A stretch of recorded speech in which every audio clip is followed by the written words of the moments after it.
Halo semua, izin perkenalkan diri. Nama saya Ainsha Marushka Niyode dari kelas B, kelompok 7 Ichtiologi. Di sini saya akan menjelaskan tentang pengenalan ikan mas serta ciri dari ikan mas. Selamat menyaksikan. Ikan mas atau Cyprinus carpio merupakan salah satu ikan yang banyak dibudidayakan oleh masyarakat karena dagingnya yang enak, kenyal, dan durinya yang mengumpul. Daerah yang sesuai untuk mengusahakan pemeliharaan ikan ini yaitu daerah yang berada antara 150 sampai 1000 meter. Suhu optimum yang berkisar antara 25 sampai 30 derajat Celcius serta pH perairan yang berkisar antara 7 sampai 8. Ikan mas mempunyai daya adaptasi yang laju, pertumbuhan yang tinggi, dengan pemberian pakan buatan yang sesuai. Ikan mas adalah salah satu ikan perairan tawar yang hidup di danau, sungai yang perairannya tidak dalam, tidak begitu deras, dan berair yang hangat. Ikan mas termasuk dalam jenis ikan pemakan hewan dan tumbuhan.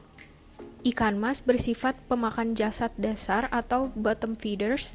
Hal ini menyebabkan air keruh dan rusaknya pematang tanah kolam.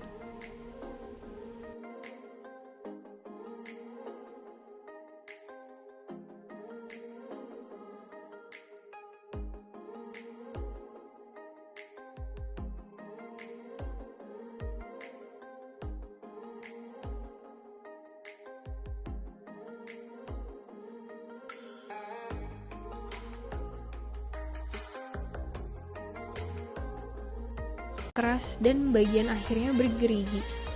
Garis rusuk atau linea lateralis atau burat sisi ikan mas tergolong lengkap. Berada di pertengahan tubuh melintang dari tutup insang sampai ke ujung belakang pangkal ekor. Kulitnya banyak mengandung kelenjar lendir, tertutup oleh sisik, sirip dan ekor yang simetris, dan memiliki insang yang tertutup.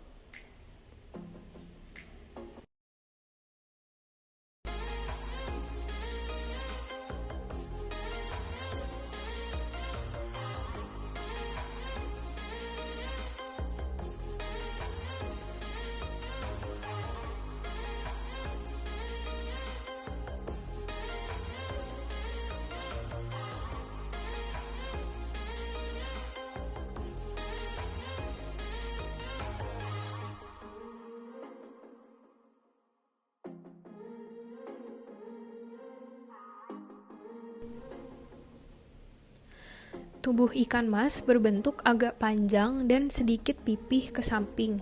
Bibir mulut lunak dan dapat disembulkan atau bisa disebut dengan protaktil. Serta memiliki kumis atau sungut yang pendek 2 pasang pada sudut-sudut mulutnya. Warna tubuhnya bermacam-macam, ada yang warna merah, hijau, biru keperakan, hitam, kuning muda, coklat keemasan, dan berbelang-belang campuran dari beberapa warna. Secara umum, hampir semua tubuh ikan mas tertutupi sisik, kecuali beberapa strain yang hanya memiliki sisik sedikit dan tipe sisiknya adalah sisik tipe sikloid atau lingkaran. Sirip punggung atau dorsal berukuran memanjang dengan bagian belakang berjari keras dan di bagian akhir bergigi. Letak sirip punggung berseberangan dengan permukaan sirip perut atau ventral. Sirip dubur mempunyai ciri seperti sirip punggung, yakni berjari keras dan bagian akhirnya bergerigi. Garis rusuk atau linea lateralis atau burat sisi ikan mas tergolong lengkap. Berada di pertengahan tubuh melintang dari tutup insang sampai. Video selanjutnya merupakan pembedahan ikan mas jantan.